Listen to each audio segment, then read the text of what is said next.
Dios les bendiga, hermanos. Bienvenidos en esta nueva oportunidad que Dios nos da. Son las últimas veces que nos congregamos en este año para comenzar pronto uno nuevo. Y esperamos mucha bendición del Señor. Voy a pedirle que abra su Biblia en el libro de Hechos para leer ahí, en ese libro de Hechos,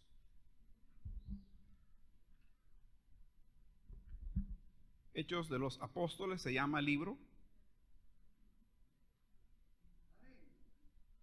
o al menos ese es el nombre que se le dio para poder recordar su ubicación. Y vamos a buscar el capítulo 2 del libro de Hechos.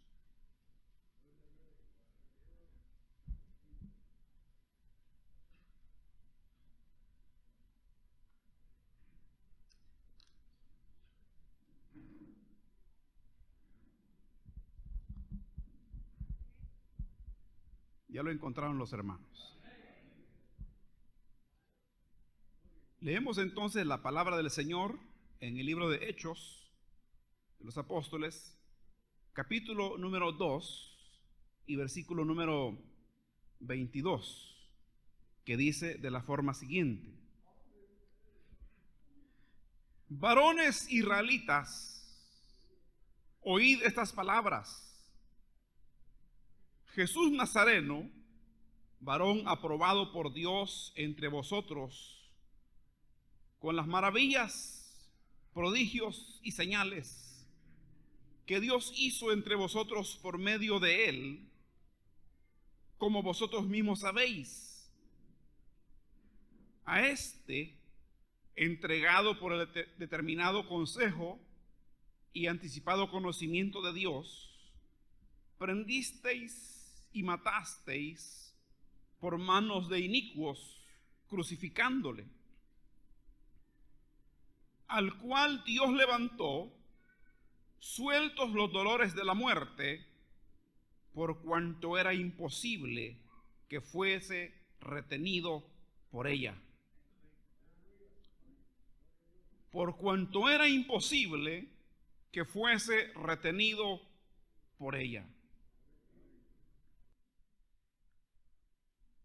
Esta noche, hermanos, al haber leído este pasaje de la Biblia tan sorprendente, queremos pensar por unos momentos en que la muerte no pudo retener a Jesús.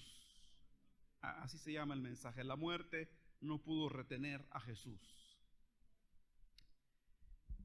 El pasaje, hermano, nos enseña por lo menos 3 cosas o 4 que tenemos que recordar muy bien.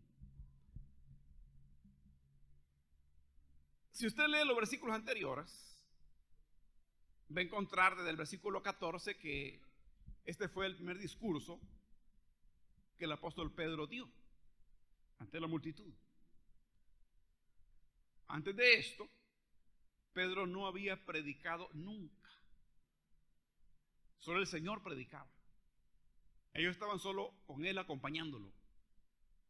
Pero ahora que el Señor Jesús ha resucitado y ha ascendido a los cielos, prometido regresar, le toca a los discípulos, le toca a la iglesia entregar el mensaje, porque para eso habían sido preparados por el mismo Señor Jesús.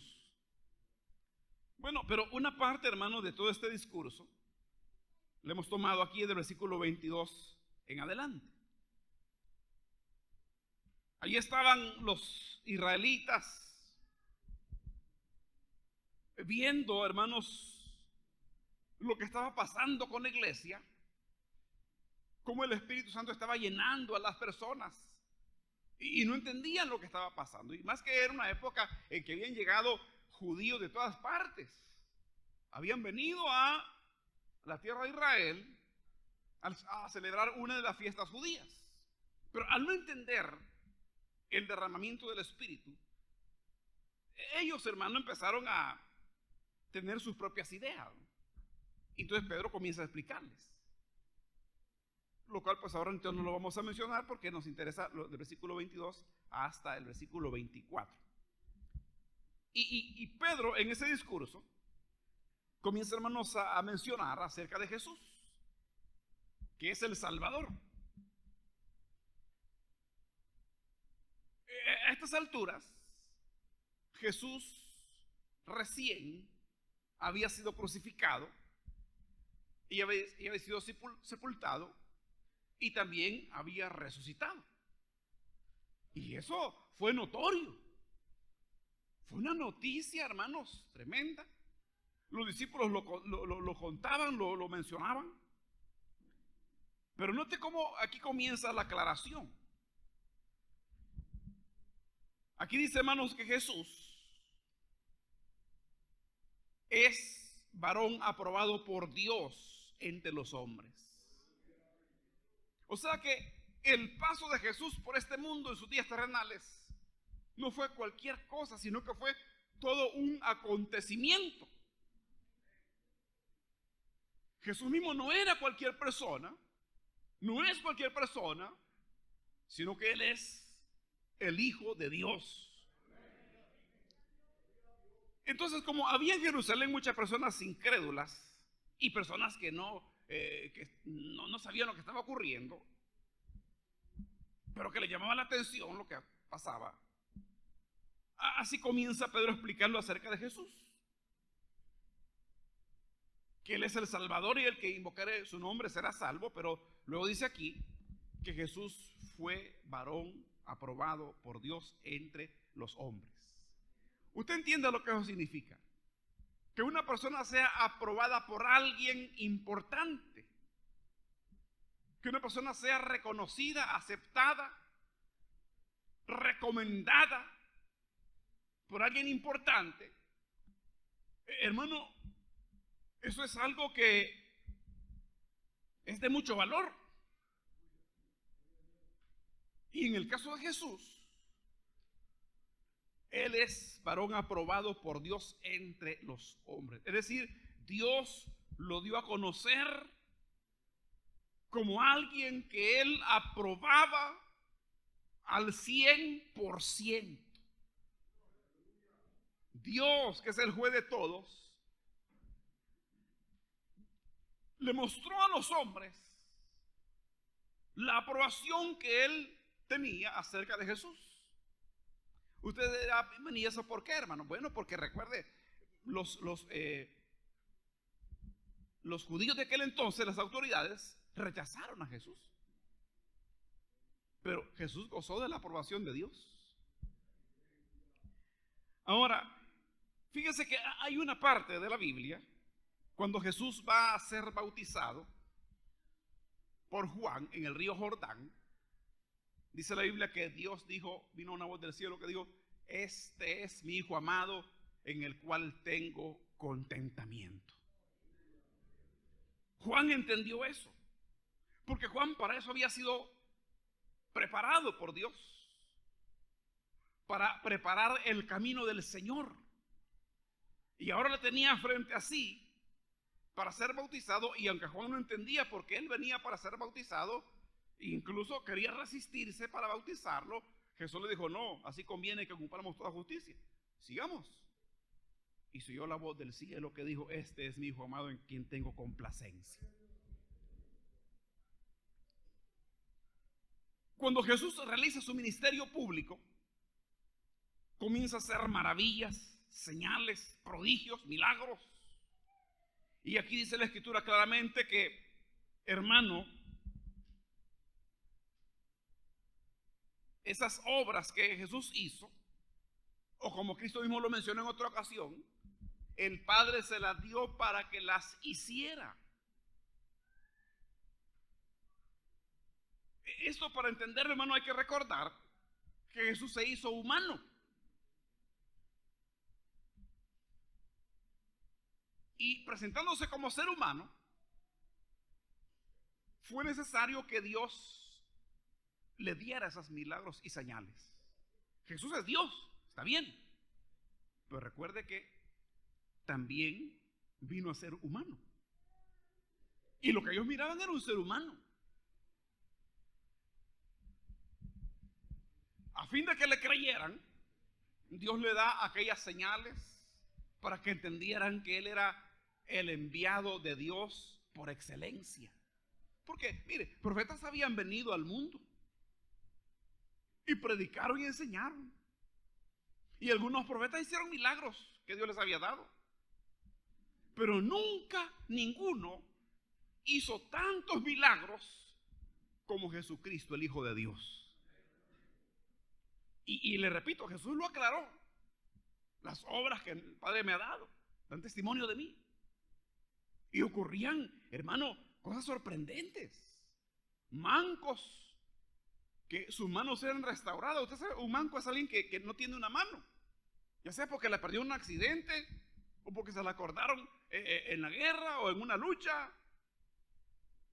O incluso pudiera ser que nació sin brazo.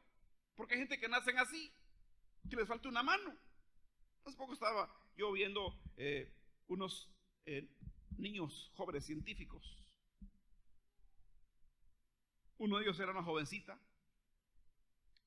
Y entre los dos, él y ella, estudiantes, estaban desarrollando una mano electrónica para ella. Y luego se la pone. No se mira tan bonita la mano, ¿verdad? Se mira toda mecánica. Pero mueve los dedos porque está conectada pues a su mano. Pero ¿por qué aquel esmero? Bueno, porque ella nació sin mano. Desde el antebrazo en adelante no nació así, completa. Y han habido muchas personas que así nacieron. Y en los tiempos de Jesús hubo personas que nacieron sin mano. Pues esas personas, a muchos de ellos Jesús los sanó. ¿Entiende lo que significa eso? Que la mano comenzó a crecer, el pedacito de brazo comenzó a crecer y a crecer y a crecer hasta que se dieron los dedos y las uñas y hasta los pelitos de la mano. Con todo y las arruguitas de enfrente de la mano. Una mano perfecta. No como las manos mecánicas que quieren desarrollar, ni modo. Eso, las prótesis que hacen, las desarrollan para venderse, la verdad, a la gente. Pero Jesús hacía manos nuevas y pies nuevos. Levantaba paralíticos, personas que llevaban décadas, hermano, postrados en una cama. Sanó ciegos que nunca habían visto nada. Hizo hablar a los mudos. Hizo oír a los sordos. Caminó sobre el mar como si estuviera caminando por tierra seca. Multiplicó los panes y los peces de una pequeña bolsita de almuerzo de alguien. El Señor le dio de comer a más de 5,000 personas en 2 ocasiones. Entonces eran, hermano, milagros tremendos. Resucitó a Lázaro, el hermano de María y Marta. Resucitó al hijo de la viuda de Naín, que llevaban a sepultarlo.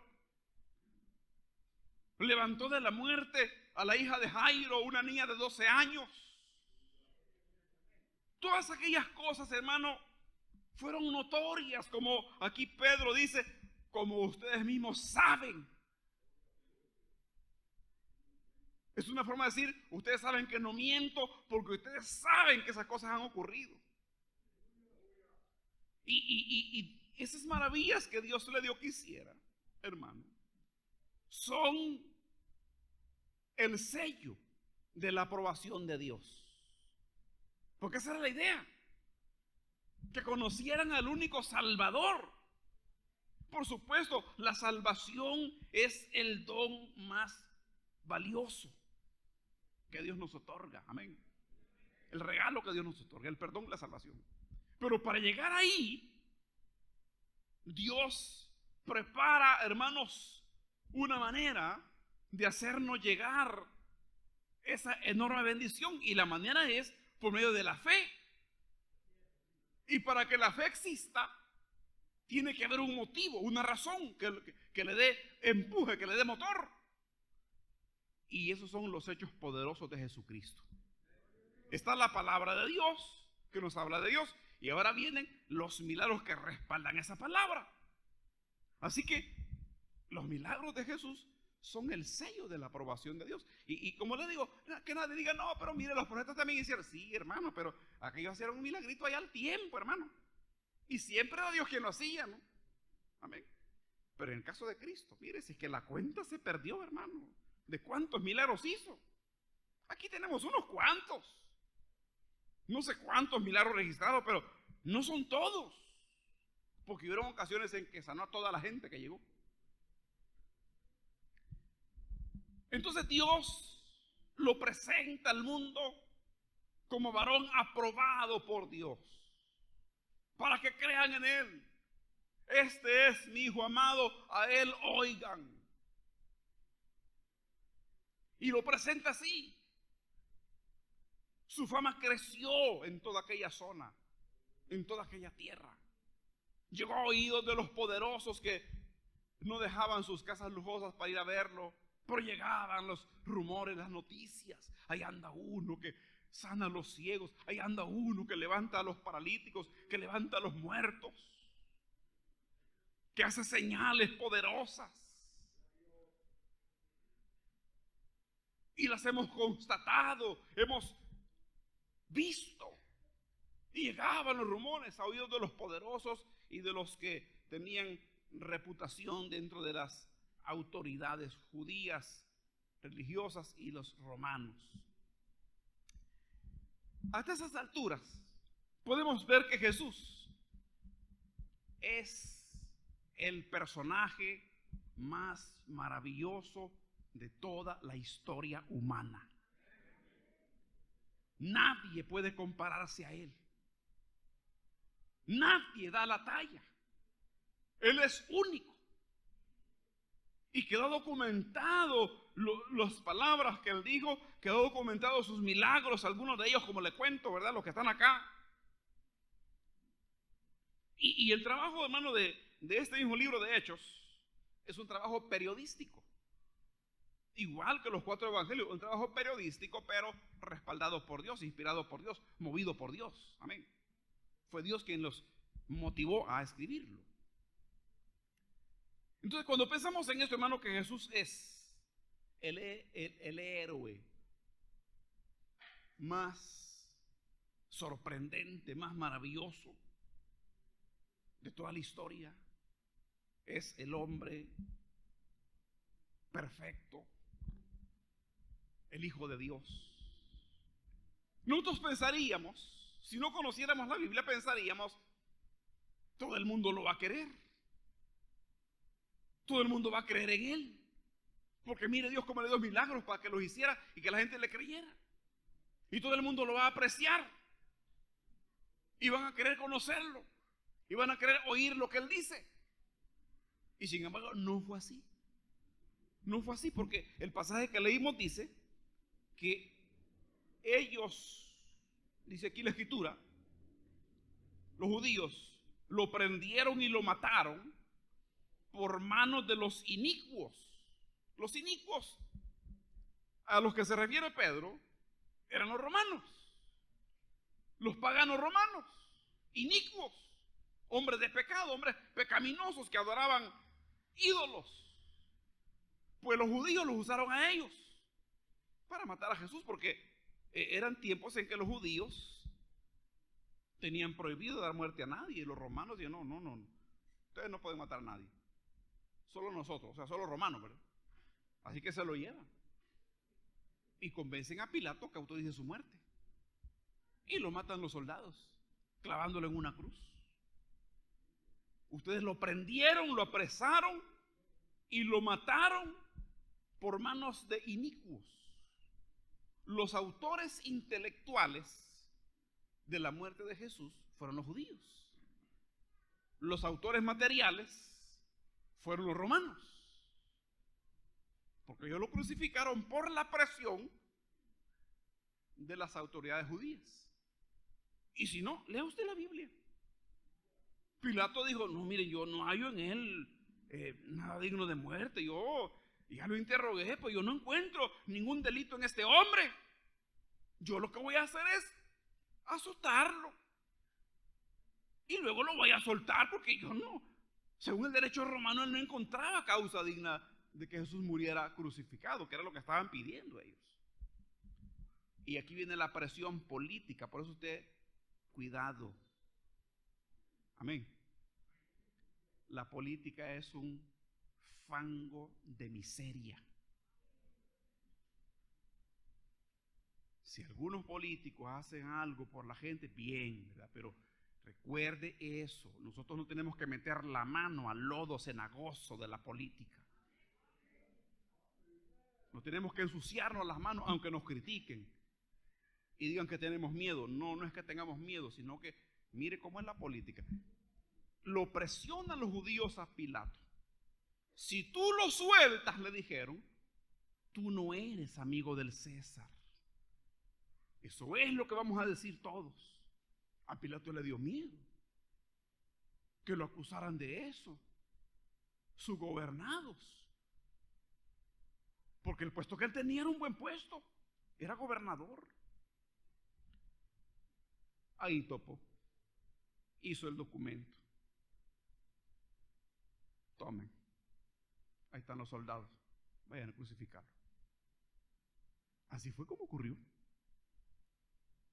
Eso es la política, es sucia.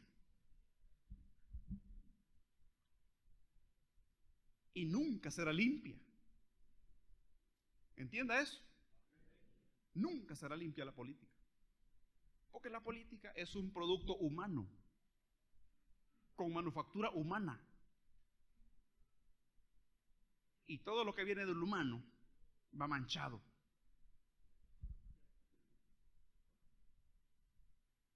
No tenemos que soñar que un día la vamos a limpiar la política. No, hermano, eso no va a pasar nunca. Ahí dejemos que hagan su trabajo, nosotros hagamos el nuestro, que es predicar a Jesucristo. Si hacen algo justo, pues que Dios los bendiga. Y si no, no podemos evitarlo. Así como no van a poder detener al anticristo, sino que solo Dios lo va a poder detener. Bueno, avancemos en esto. Así que lo entregan a la muerte. En vez de alabar a Cristo, en vez de creer en Él, en vez de admirarlo, en vez de acercarse a Él, en vez, hermano, de creerle, lo que hacen es entregarlo a la muerte.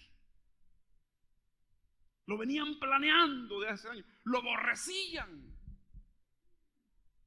Su rabia era grande contra Jesús. A pesar de todos esos milagros que hizo, los principales de la religión judía y los romanos lo mataron al Señor. No habiendo razón para infligirle daño, ni dolor, ni castigo, lo mataron.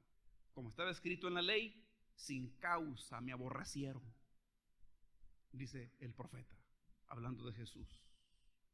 Pero aquí hay un detalle, hermano, que usted tiene que considerar. Estamos hablando del Hijo de Dios, el que levantó los muertos, el que ordenó a los demonios dejar libres los cuerpos y los demonios dejaban los cuerpos libres. Y no podían resistir al poder de su palabra. El que sanaba a los enfermos, sanaba a los cojos, los ciegos, los mudos, los paralíticos. Y cuántas maravillas tremendas. Ahora viene la pregunta que yo le quiero hacer. Y por favor, procésela. ¿Cómo pudieron matarlo? Y no me refiero a que cómo pudieron desearlo. Yo sé que lo deseaban porque eran pecadores. Pero ¿cómo pudieron? Porque nunca hubieran podido matarlo si Dios no se los permite. Es que mire, Jesús es invencible. Es que no hubieran podido nunca. contra él. Ni todas las legiones romanas podían destruirlo. Nadie lo hubiera podido tocar, ni tan solo un cabello de su cabeza, porque el poder de Jesucristo sobrepasa todo entendimiento. Si los milagros que hizo fueron solo una pequeña muestra de su gran poder, hermano. ¿Pero por qué lo mataron? ¿Cómo es que pudieron lograrlo? Si cuando lo iban a capturar, recuerden, el huerto de Getsemaní, ahí estaba con los discípulos, era de noche, no había alumbrado eléctrico como aquí, ¿verdad? Ni lámparas allí, sino que a la luz de la luna, ¿no? ¿A quién buscan?, les dijo el Señor, porque venían con palos y venían con teas y venían con, hermanos, con armas. ¿A quién buscan?, les dijo el Señor. A Jesús Nazareno. Porque usted sabe que en la oscuridad todos se parecen, ¿verdad? Yo soy, les dijo. Y cuando les dijo yo soy, cayeron de espaldas en el suelo, hermano. Todos. Como si una onda expansiva los hubiera botado con fuerza. Con solo la palabra de su boca. Y no crea que gritó. Solo dijo, yo soy. Y esa voz, yo soy, es la esencia de Dios. El que es en sí mismo. El que no le debe su existencia a nada ni a nadie. El que nunca comenzó a existir, sino que siempre ha existido. Y que nunca dejará de existir. Yo el primero, yo con los postreros, dijo el Señor. Yo soy el alfa y la omega, el principio y el fin, dijo en Apocalipsis. Yo soy el que vivo y estuve muerto, mas sea que aquí que vivo por los siglos de los siglos.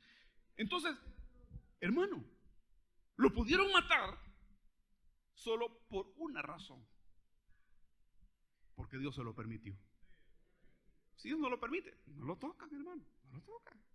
Así que mire, cuando Pedro vio que lo venían a traer, saca su pedazo de espada, ¿verdad? Que la había comprado en el Montepío. Toda oxidadota, ¿verdad? Que nadie la quería. Y lo quiere defender al Señor.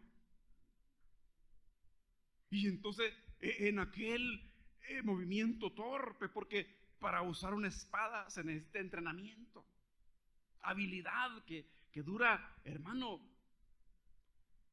como mínimo 3 años de aprendizaje de combate. Pero Pedro, hermano, si era un pescador, se la saca la espada que ni vaina tenía, sino que amarrada aquí en una pita. Y entonces tira el espadazo. Y a lo más que asoma es a la oreja de Malco, el sirviente del sacerdote, y le corta la oreja. Y cae la oreja en el suelo. ¡Pum! Hasta rebotó el pedazo de carnita. Y el Señor le dijo a Pedro, Pedro, guarda tu espada. Claro, él les había dicho, el que no tiene espada compre una, ¿verdad? Pero era solo para el momentito, hermano, porque estaba escrito que fue contado con los pecadores, que los pecadores y los malos, pues los forajidos andan sus armas, ¿verdad? Aunque sea oxidada, ¿no? Entonces agarra la oreja y se la pone a Malco de nuevo. Ante ellos, los que lo venían a traer, hace otro milagro sorprendente. Y la coloca en su lugar y la oreja comienza, hermano, a unirse ella solita, a brotar tejido de ella y a sanar la herida y dejar de salir sangre. De la manera que Malco se la tocaba y se la jalaba y ahí estaba la oreja en su lugar. Pedro, si yo quisiera, ahorita pido a mi Padre 12 legiones de ángeles. 12 legiones de ángeles, estamos hablando de 12,000 ángeles poderosos. En el Antiguo Testamento un solo ángel mató a 80,000 soldados enemigos que venían contra Jerusalén en el tiempo de un rey piadoso del Antiguo Testamento. Así que hubiera sido imposible matar al Señor. Pero ocurrió. ¿Y por qué ocurrió? Porque aquí lo dice. Dice que por el determinado consejo y anticipado conocimiento de Dios. A ver, ¿cómo está eso? Dios permite que le maten a su hijo, a su tesoro más valioso. ¿Y por qué? Es que miren, el plan secreto de Dios era que Jesús diera su vida en precio de rescate por su pueblo, su iglesia. Era la única manera de salvar a su pueblo, pagando el precio que su pueblo debía, porque la paga del pecado es la muerte. Así que Él vino a dar su vida en rescate por muchos. Por eso fue que sucedió. Y ese era el plan escondido que Dios tenía, el plan secreto, y que Jesús también lo sabía. Si los únicos que no sabían eran los romanos rabiosos y los judíos rabiosos, ¿verdad? Que claro, hermano, ellos no fueron disculpados porque ellos tenían malas intenciones contra el Señor. ¿Me explico? Pero usted tiene que separar las cosas. Una cosa es la maldad humana, que ahí quedó en evidencia, y otra cosa es el plan misericordioso de Dios. Sepárelos, por favor. No tienen nada que ver. ¿Me explico? Una cosa es lo que Dios hace y otra cosa es lo que los humanos hacen.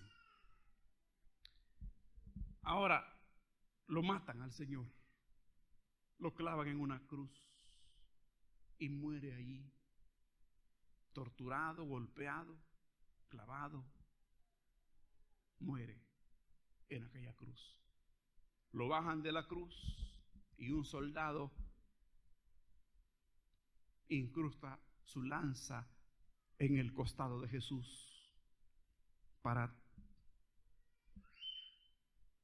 rematarlo por si acaso.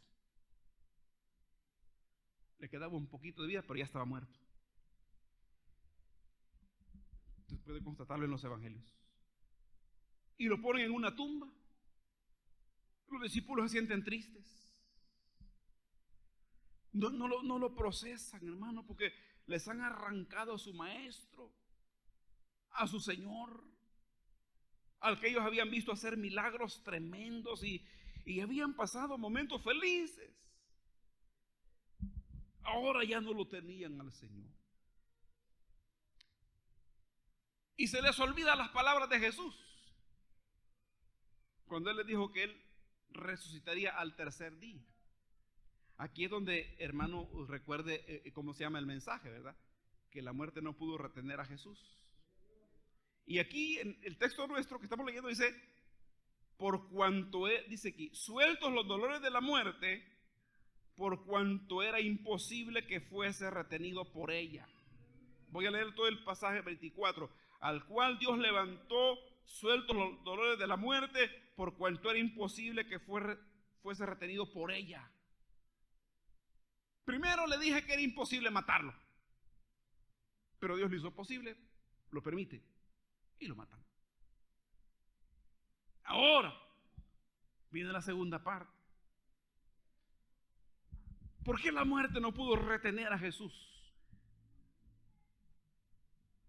en sus garras, como ha hecho con tantos hombres? Y no cualquiera, sino hombres poderosos también. Se cuenta del emperador de China, que lo consideraban un dios. Comenzó a envejecer el hombre y luchó por encontrar la forma de prolongarse la vida, de hallar la fuente de la juventud, y viajó con sus soldados por muchos lugares. Ya estaba viejito y se les muere en el camino, hermano. Cuando la gente consideraba al emperador de China un dios, Así como los japoneses consideraban a su emperador un dios, que no era más que un hombre, ¿verdad? Igual que los romanos, que creían que el César era un dios. Se muere el emperador de China. Y ellos se afligen. ¿Y qué hacemos? No digan nada. Sigamos como que nada. Llevémoslo paseando en su carroza. Sí, pero comienza a apestar, hermano. Con los días se descompone. Hasta que la verdad se supo. Se murió el emperador. Y lo pusieron, hicieron una tumba especial que hasta recién se ha descubierto. Y hicieron soldados de terracota, de tamaño natural, de arcilla, paraditos firmes, hileras de soldados en aquel mausoleo, que por un tiempo después se perdió, pero lo encontraron recientemente. La historia es esa. El hombre quiere prolongar la vida, pero la muerte llega y los atrapa. Dictadores, generales, gente mala que ha tenido tanto poder en la tierra, hermanos, la muerte los ha alcanzado y se los ha llevado y los ha podrido también. Con Jesús no pudo, porque al tercer día se levantó sueltos los dolores de la muerte.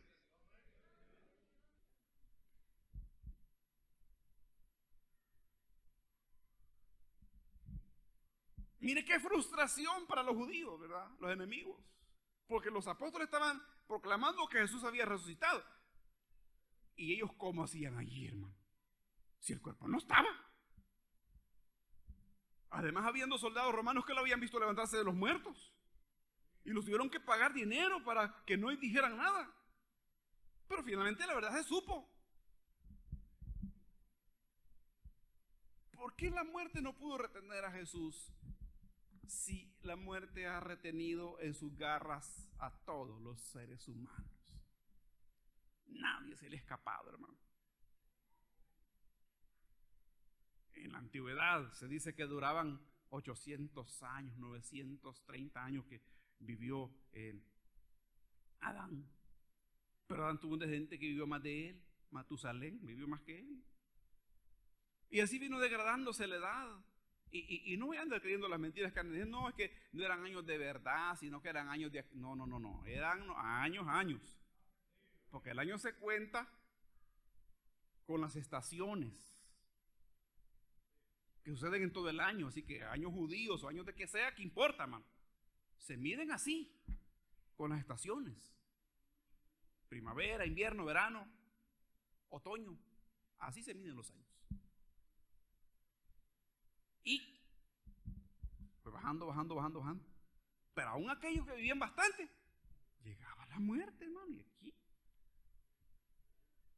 te me has escapado 900 años, pero vení para acá.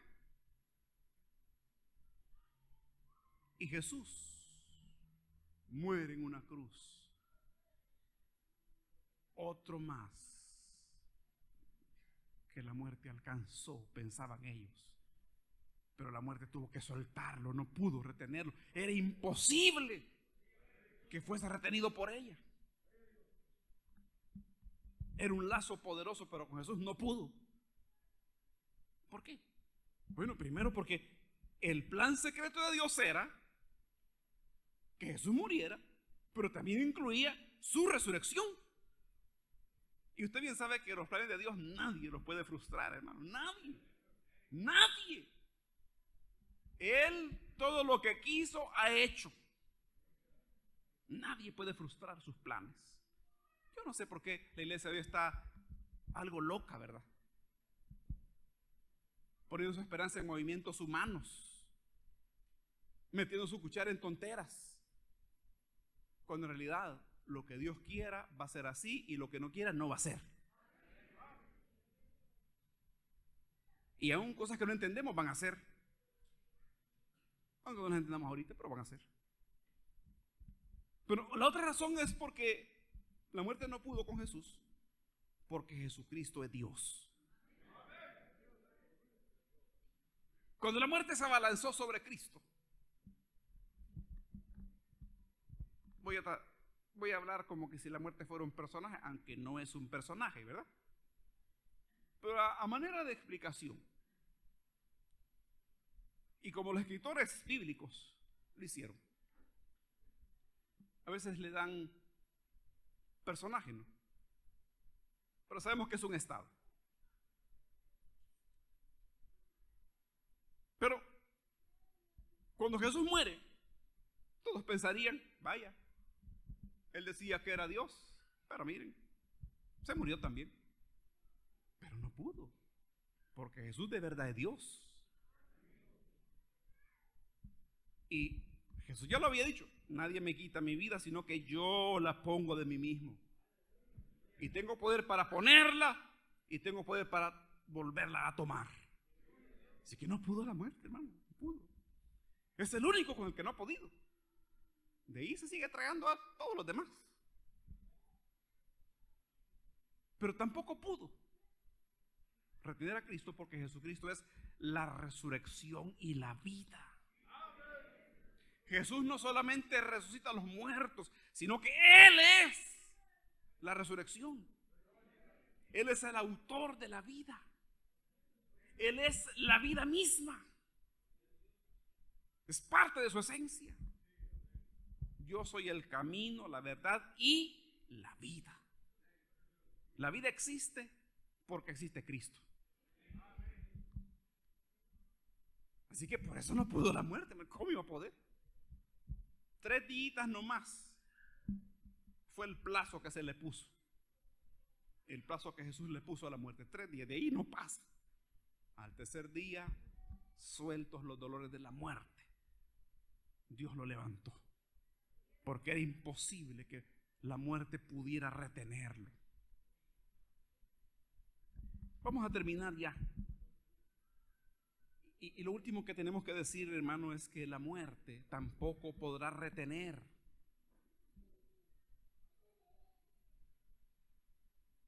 a lo que le pertenece a Cristo. ¿Cuántos le pertenecen a Jesús? Levanten su mano. La muerte no podrá retenernos. Moriremos, sí. No sabemos cuándo, pero la muerte no podrá retenernos, porque los muertos en Cristo resucitarán primero, para no morir jamás. Amén. Estamos hablando de la resurrección para vida, ¿verdad? Los que pertenecemos a Cristo seremos levantados de la tumba. Tus familiares que murieron serán levantados. Sus cuerpos serán resucitados. Qué bendición tan grande, ¿verdad? Que volveremos a ver a nuestros seres amados, hermano. Los que creyeron en Jesús, los volveremos a ver.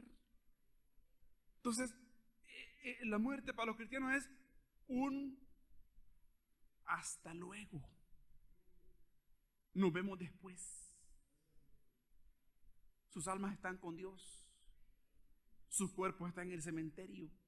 Pero cuando Jesús venga, Dios va a levantar esos cuerpos, porque la salvación incluye el alma y el cuerpo. Y serán levantados los cuerpos para que los ocupen otra vez los seres amados, los cristianos que partieron. Amén. Pero ¿qué más va a pasar? ¿Qué más le pertenece a Cristo? La creación. La creación. Fíjense que hay un pasaje en Romanos. Yo con esto termino. Déjame pasar un ratito más, un par de minutos. Cuando Pablo habla de la creación, dice, hermanos, que la creación fue sujetada a vanidad, no por su propia voluntad, sino por causa del que la sujetó, pero con esperanza.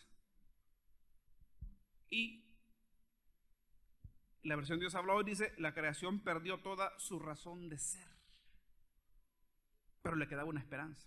La parte final dice. La Nueva Traducción Viviente dice que contra su propia voluntad toda la creación quedó sujeta a la maldición de Dios, pero con gran esperanza. Y eso concuerda con las palabras que Dios le dijo a Adán: maldita será la tierra por tu causa. Dios le dijo a Adán. espinos y cardos te producirá. Con el sudor de tu frente comerás el pan de la tierra hasta que vuelvas al polvo, porque polvo eres y al polvo volverás. Esa fue la sentencia. Pero dice que la tierra será maldita por tu causa, le dijo Dios. Y la tierra incluye los árboles, los animales, hermano. Es que miren, óigame por favor, ¿qué sentido tiene que nazca un árbol que da frutos deliciosos y que después se muera? ¿Qué sentido tiene que nazca un animal?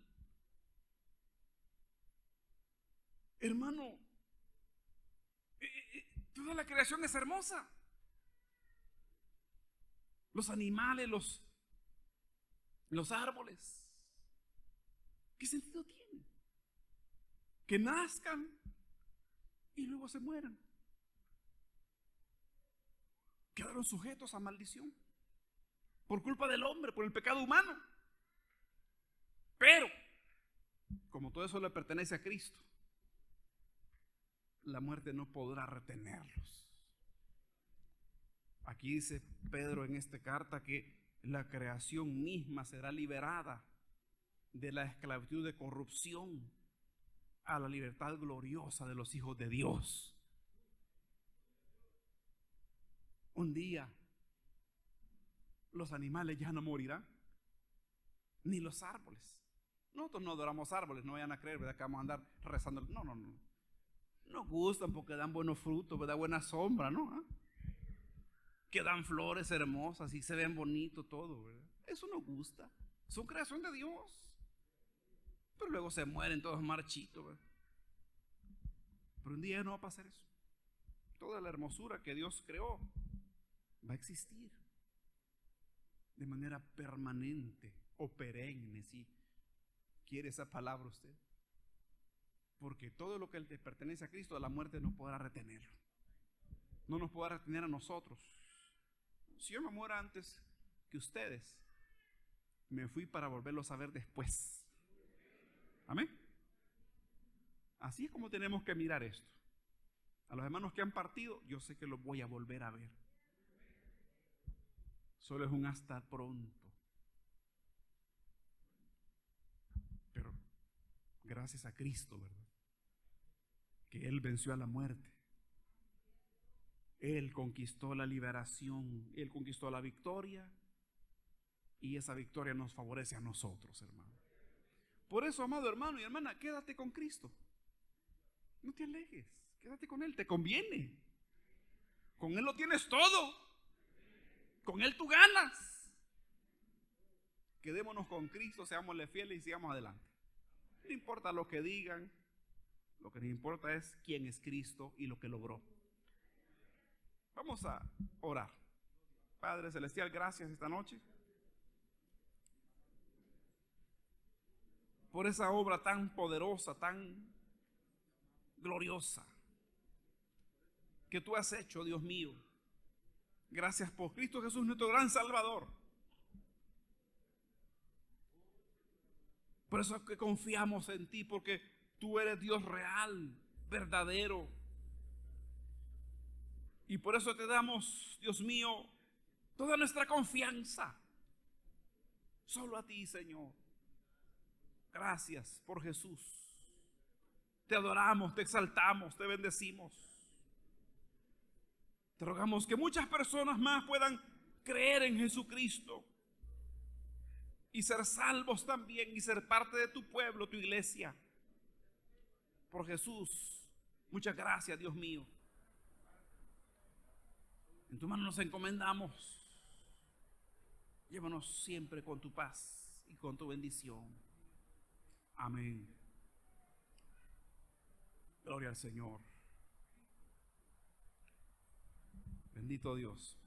Vamos, hermanos, a dejar hasta aquí esta